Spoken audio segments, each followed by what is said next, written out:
Hello friends, இந்த வீடியோவில் நாம் பில்டிங் அப்ரூவலுக்கு வந்து எவ்வளோ செலவாகுன்னு பார்க்கலாங்க. ஸோ ஃபஸ்ட் நம்ம வந்து பில்டிங் அப்ரூவலில் வந்து என்னென்ன டைப்ஸ் இருக்குன்னு பார்க்கலாம். ஸோ பில்டிங் அப்ரூவல் பார்த்திங்கன்னா வந்து 2 டைப்பில் வந்து பில்டிங் அப்ரூவல் வந்து மேக்ஸிமம் பண்ணுறாங்க. ஸோ ஒன்று பார்த்திங்கன்னா வந்து நார்மலாக வந்து பில்டிங் அப்ரூவல் பண்ணுறது.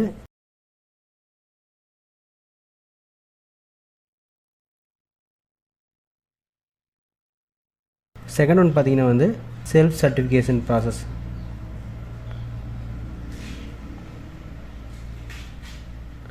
ஸோ இந்த ரெண்டுக்கான டிஃப்ரென்ஸ் என்னென்னு பார்த்தீங்கன்னா வந்து நார்மலுங்கிறது பார்த்திங்கன்னா வந்து லேண்டோட ஏரியா பார்த்திங்கன்னா 2500 ஸ்கொயர் ஃபீட்டுக்கு மேலே இருக்குது. அண்ட் பார்த்திங்கன்னா வந்து பில்டிங்கோட ஏரியா பார்த்திங்கன்னா வந்து ஒரு 3500 ஸ்கொயர் ஃபீட்டுக்குள்ளே மேலே இருக்குது. அப்படிங்கிறப்ப பார்த்திங்கன்னா வந்து இந்த நார்மல் பில்டிங் அப்ரூவல் போகும். ஸோ இதே வந்து செல்ஃப் சர்டிஃபிகேஷன் அப்படிங்கிறப்ப பார்த்திங்கன்னா வந்து லேண்டோட ஏரியா வந்து 2500க்கு குறைவாக இருக்குது. பில்டிங்கோட ஏரியா பார்த்திங்கன்னா வந்து 3500 ஸ்கொயர் ஃபீட்டுக்கு உள்ளே இருக்குது. அப்படிங்கிறப்ப நம்ம செல்ஃப் சர்டிஃபிகேஷன் போவோம். ஸோ மேக்ஸிமம் பார்த்திங்கன்னா வந்து ஒரு 2 BHK எல்லாமே பார்த்திங்கன்னா வந்து ஒரு 3500 ஸ்கொயர் ஃபீட்டுக்குள்ளே தான் வரும். ஸோ அதனால் செல்ஃப் சர்டிஃபிகேஷன் போகிற மாதிரி தான் இருக்குது.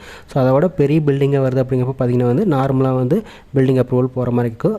ஸோ இந்த செல்ஃப் சர்டிஃபிகேஷன் போகிறோம் அப்படிங்கிறப்ப பார்த்திங்கன்னா வந்து நம்ம தேவையான டாக்குமெண்ட்ஸ் அது போக வந்து ஒரு ரெஜிஸ்டர் இருந்துட்டு அப்ரோச் பண்ணி நம்ம வந்து ஆன்லைனில் அப்ளை பண்ணி செல்ஃப் சர்டிஃபிகேஷன் ப்ராசஸ் வந்து கம்ப்ளீட் பண்ணுற மாதிரி இருக்கும். இந்த 2 மெத்தட்லேயுமே பார்த்திங்கன்னா வந்து அப்ரூவல் காஸ்ட் வந்து சேமாக தான் வரும். CMDAவாக இருக்குது அப்படிங்கிறப்ப பார்த்திங்கன்னா அதாவது சென்னை சைடில் இருக்குது அப்படிங்கிறப்ப ஒரு ஸ்கொயர் ஃபீட்டுக்கு பார்த்திங்கன்னா வந்து 27 ரூபா வந்து சார்ஜ் பண்ணுவாங்க. ஸோ அதே மாதிரிக்கு வந்து வில்லேஜ் சைடில் இருக்குது. CMDAவிலே பார்த்திங்கன்னா வந்து வில்லேஜில் கவர் ஆகக்கூடிய ஏரியாவாக இருக்குது. அப்படிங்கிறப்ப பார்த்திங்கன்னா வந்து ஒரு 22 ரூபா வந்து ஸ்கொயர் ஃபீட்டுக்கு வந்து வாங்குவாங்க. ஸோ அதே வந்து நார்மலான டவுன் ஏரியாவாக இருக்குது அப்படிங்கிறப்ப பார்த்திங்கன்னா வந்து ஒரு ஸ்கொயர் ஃபீட்டுக்கு வந்து 25 ரூபா வந்து பே பண்ணுற மாதிரி இருக்கும். இதே வந்து ஃபுல்லாக வந்து வில்லேஜ் சைடாக இருக்குது அப்படிங்கிற பார்த்திங்கன்னா வந்து ஸ்கொயர் ஃபீட்டுக்கு வந்து 15 ரூபா வந்து பே பண்ணுற மாதிரி இருக்கும். அமௌண்ட் பார்த்திங்கன்னா வந்து ஆல்ரெடி வந்து கவர்மெண்ட்டில் லாஸ்ட்டாக வந்து ஃபிக்ஸ் பண்ணி நமக்கு வந்து ப்ரெஸ் ரிலீஸ் கொடுத்துருந்தாங்க. ஸோ இதுதான் இந்த அமௌண்ட்டு. ஸோ உங்களுக்கு தெரியும் இந்த ரைட் சைடில் பார்த்திங்கன்னா வந்து மேலே இருக்கக்கூடிய டேபிள்ஸ் நம்ம கொடுத்துருக்காங்க CMDக்கு. அதில் வந்து வில்லேஜ் சைடில் டவுன் சைடில் ஃபுல்லாக வந்து வில்லேஜ் அப்படிங்கிறப்போ ஒரு அமௌண்ட் கொடுத்துருக்காங்க. ஸோ இதுபடி தான் வந்து அமௌண்ட் வந்து கலெக்ட் பண்ணிகிட்டு இருக்காங்க. ஃபார் எக்ஸாம்பிளுக்கு நம்ம வந்து இங்கே ஒரு 1000 ஸ்கொயர் ஃபீட்டில் வீடு எடுத்துக்கலாம். ஸோ இதுக்கு வந்து எவ்வளோ வந்து செலவாகுன்னு பார்த்துடலாம். அப்ரூவல் காஸ்ட் பார்த்திங்கன்னா வந்து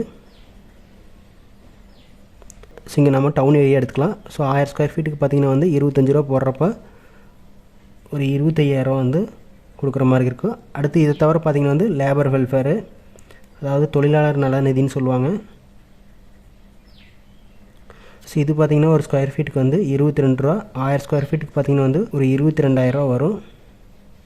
இந்த அமௌண்ட்டு முன்னாடியெல்லாம் பார்த்திங்கன்னா நமக்கு வந்து பில்டிங்குடைய டோட்டல் வேல்யூ, அதாவது பில்டிங்குடைய வேல்யூ பார்த்திங்கன்னா வந்து ஒரு 20 லட்ச ரூபா போடுறோம். அப்படிங்கிறப்ப பார்த்திங்கன்னா அந்த 20 லட்சத்தில் 1% அப்படிங்கிறப்ப நமக்கு வந்து ஒரு 20,000 ரூபா வரைக்கும் வரும். ஸோ இப்போ பார்த்திங்கன்னா வந்து ஸ்கொயர் ஃபீட் ரேட் வந்து கன்வெர்ட் பண்ணிட்டாங்க. அதாவது 22 ரூபா வந்து ஸ்கொயர் ஃபீட்டுக்கு வந்து நம்ம பே பண்ணுற மாதிரி இருக்கும்.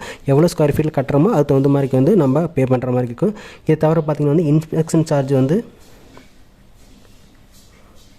ஒரு 2500 வந்து ஒரு 5000 வரைக்கும் வந்து கட்டுற மாதிரி இருக்கும். ஸோ இதுக்கு ஒரு 2500 ரூபா போட்டுக்கலாம். அடுத்து பார்த்திங்கன்னா வந்து வேக்கன் லேண்ட் டேக்ஸு, காலி இட வரி. ஸோ இந்த அமௌண்ட் பார்த்திங்கன்னா வந்து நமக்கு ஒரு டவுன் பஞ்சாயத்து அப்படிங்கிறப்ப பார்த்திங்கன்னா வந்து ஒரு ஸ்கொயர் ஃபீட்டுக்கு வந்து ஒரு 40 பைசா வரைக்கும் வாங்குவாங்க. ஒரு 1000 ஸ்கொயர் ஃபீட் அப்படிங்கிறப்ப பார்த்திங்கன்னா வந்து ஒரு 6 மாதத்துக்கு வந்து நம்ம 400 ரூபா வந்து பே பண்ணுற மாதிரி இருக்குது. ஸோ 12 மாதத்துக்கு அப்படி அதாவது ஒரு வருஷத்துக்கு பார்த்திங்கன்னா வந்து 800 ரூபா வரைக்கும் பே பண்ணுற மாதிரி இருக்குது. இந்த காலியிட வரி நம்ம கட்டாமே விட்டுருக்கு அப்படிங்கிறப்ப பார்த்திங்கன்னா வந்து ஒரு 10 இயர்ஸ்க்கு வந்து கலெக்ட் பண்ணுவாங்க. ஸோ இது பார்த்திங்கன்னா வந்து ஒரு 800 ரூபா வந்து வருஷம் வரும். ஸோ 10 இயர்ஸ்க்கு பார்த்திங்கன்னா வந்து 800 × 10 போடுறப்ப நமக்கு வந்து 8000 ரூபா வர மாதிரி இருக்குது. ஸோ அடுத்து பார்த்திங்கன்னா வந்து பிளானுக்கான காஸ்ட்டு. ஸோ இது வந்து ஒரு 5000 வரைக்கும் வரும். ஸோ இது பார்த்திங்கன்னா பில்டிங்கோட ஏரியா பொறுத்து. ஸோ இதை நம்ம வந்து ஃபைல் மூவ் பண்ணி ஃபுல்லாக வந்து கம்ப்ளீட் பண்ணி தரணும். அப்படிங்கிறப்ப பார்த்திங்கன்னா வந்து ஒரு 15,000 வரைக்கும் வாங்குவாங்க 10,000லேருந்து. ஸோ டோட்டலாக பார்த்திங்கன்னா வந்து நமக்கு வந்து ஒரு 1000 ஸ்கொயர் ஃபீட்டுக்கு பார்த்திங்கன்னா வந்து ஒரு 62,500 ரூபா வந்து செலவாகிற மாதிரி இருக்கும். நியர்லி பார்த்திங்கன்னா வந்து ஒரு 60,000 ரூபா வந்து பில்டிங் அப்ரூவலுக்கு மட்டும் செலவாகிற மாதிரி இருக்கும். ஸோ இந்த வீடியோ உங்களுக்கு யூஸ்ஃபுல்லாக வந்து நினைக்கிறேன். நெக்ஸ்ட் ஒரு வீடியோவில் பார்க்கலாம். தேங்க்யூ.